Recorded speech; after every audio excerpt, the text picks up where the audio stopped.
Welcome back to channel. நீங்க வந்திருக்க Diyana cuties. This is story time.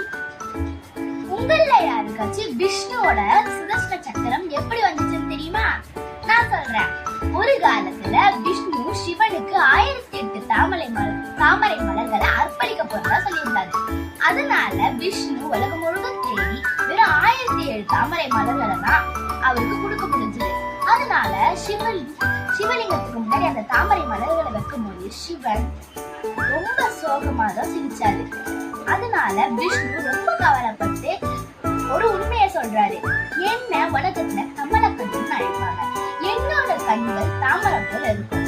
அதனால என்னோட ஒரு கண்ணை உங்களுக்கு நான் அர்ப்பணிக்க போறேன். அதான் வலது கண்ணை எடுத்து சிவலிங்கத்துக்கு முன்னாடி வச்ச அடுத்த செகண்டே சிவன் வந்து கண்ணுல தோன்றி அவரு உனக்கு என்ன பரிசு வேணும்னு கேட்கும்போது எனக்கு பரிசு எதுவும் வேண்டாம், நீங்களே எனக்கு பெரிய பரிசுன்னு சொல்லும்போது நான் உனக்கு எதனாச்சும் ஒரு பரிசு தந்தே ஆகணும் அப்படின்னு சொல்லிதான் அவரோட கையில இருந்த சுதர்சன சக்கரத்தை விஷ்ணுக்கு அர்ப்பணிச்சாரு.